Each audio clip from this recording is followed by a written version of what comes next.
Hi friends, இந்த skin finished makeup லுக்கை எப்படி பண்ணலாம் அப்படின்றத இந்த வீடியோவில் பார்க்கலாம். மேக்கப்புக்கு முன்னாடி ஸ்கின்ல இருக்க ஹேரை ஃபுல்லாக ரிமூவ் பண்ணிவிட்டு ஒரு வெட் வைப்ஸை வச்சு நல்லா முகத்தை ஃபுல்லாக கிளென்ஸ் பண்ணி எடுத்துக்கிறேன். இந்தளவுக்கு கிளென்சிங் இருந்தாவே போதும் மேக்கப்புக்கு. கிளென்சிங் முடித்ததுக்கப்புறம் ஒரு 30 செகண்ட்ஸ் நான் டைம் விட்டுடுறேன் அந்த வாட்டர்ஸ் எல்லாம் அப்சர்வ் ஆகிறதுக்காக. நீங்கள் ட்ரை ஸ்கின்னாக இருக்கீங்க அப்படின்னா க்ரீம் பேஸில் லோஷன் பேஸில் மாய்ஸ்சரைசர் யூஸ் பண்ணிக்கோங்க.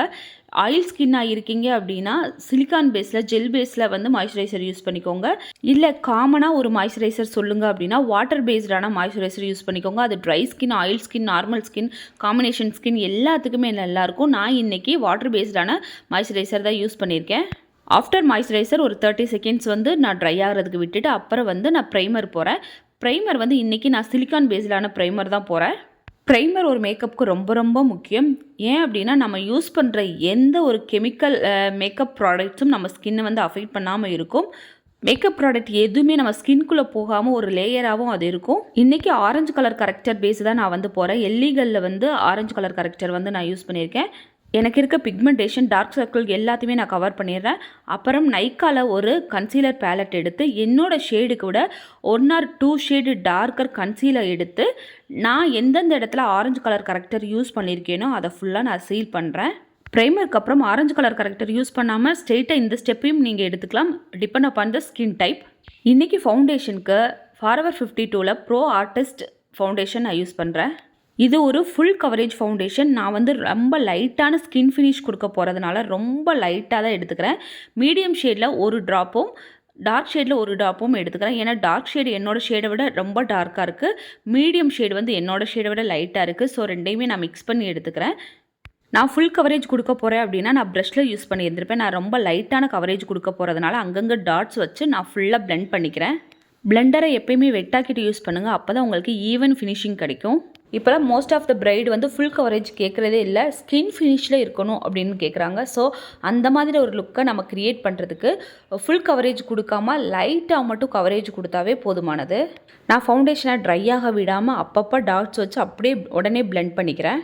ஃபேஸை முடிச்சுட்டு உடனே நெக்கு, காது இதெல்லாம் ஃபுல்லாத்தையுமே நான் கவர் பண்ணிக்கிறேன். ஒரு மேக்கப்புக்கு நெக்கு, காது எல்லாத்தையுமே கவர் பண்ணுறது அப்படின்றது ரொம்ப ரொம்ப இம்பார்ட்டன்ட். நாம் இப்போது ட்ரையல் மேக்கப் பார்க்குறோம் அப்படின்னா அந்த டைம் வேணால் ஸ்கிப் பண்ணிக்கலாம், ப்ராடக்ட் அதிகமாக செலவழிக்க வேண்டாம் அப்படின்றதுக்காக. பட் பிரைடுக்கு கண்டிப்பாக நம்ம நெக்கையும் இயரையும் கவர் பண்ணியே ஆகணும். ஹைலைட்டருக்கு இஎல்எஃப் கன்சீலர் நான் எடுத்திருக்கேன். டைம் சேவிங்காக ஐ லிட்டில் நாம் பண்ணுற ப்ரிப்ரேஷனையும் சேர்த்து ஒரே டைமில் நான் முடிச்சுக்கிறேன். ஐ மேக்கப் தனியாக, ஸ்கின் மேக்கப் தனியாக முடிக்காமல் ரெண்டையும் சேர்த்தே நான் முடிச்சுக்கிறேன்.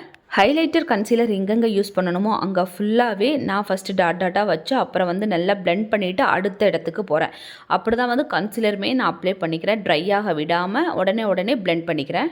இப்படி பண்ணுறப்போ உங்களுக்கு ரொம்ப கஷ்டப்பட்டு பிளெண்ட் பண்ணாமல் ஈஸியாக நம்மளால் பிளெண்ட் பண்ணிக்க முடியும். நான் ஹைலைட்டிங் முடிச்சிட்டேன்.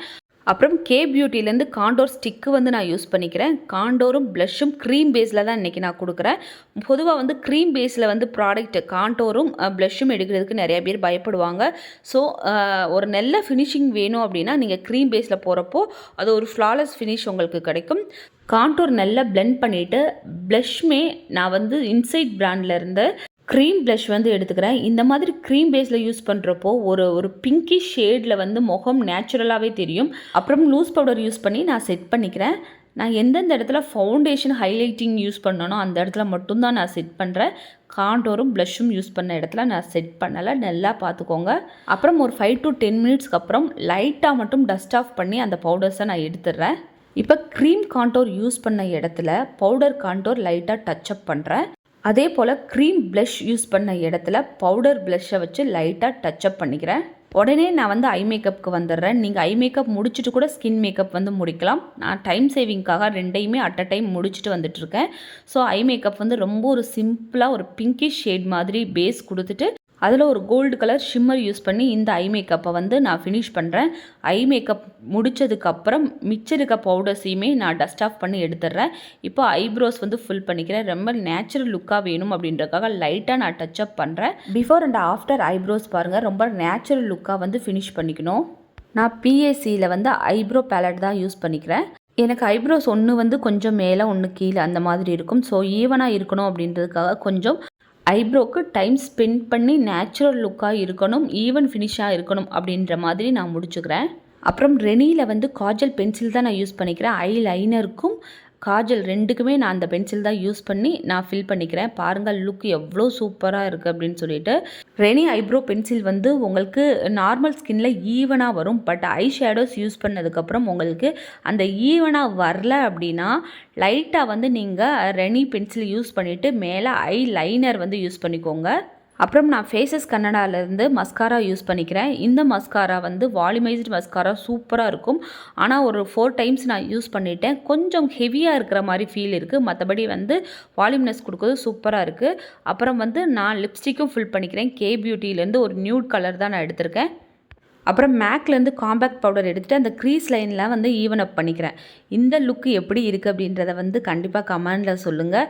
இது வந்து ஸ்கின் ஃபினிஷ் லுக் அப்படின்றதுனால நான் ஃபுல் கவரேஜ் கொடுக்காம நம்ம ஸ்கின் டோன்லேயே இருக்கணும் அப்படின்றதுக்காக பண்ண லுக்கு. இப்போ இருக்கிற பிரைட்ஸ் எல்லாம் இந்த மாதிரி லுக் தான் கேட்குறாங்க. நிறைய மேக்கப் போட்டு ஹெவியாக காட்டாமல் அவங்களோட ஸ்கின் டோன்லேயே காட்டுறப்போ ரொம்ப நேச்சுரல் லுக்காக வந்து இருக்குது. ஸோ மேக்கப்பும் உங்களுக்கு வந்து ஹெவியாக இருக்காது, பார்க்குறதுக்கும் லுக் சூப்பராக இருக்கும். அந்த மாதிரி ஒரு லுக் தான் க்ரியேட் பண்ணியிருக்கேன். இந்த லுக் உங்களுக்கு பிடிச்சிருக்கு அப்படின்னா கண்டிப்பாக கமெண்டில் சொல்லுங்கள். பாய்.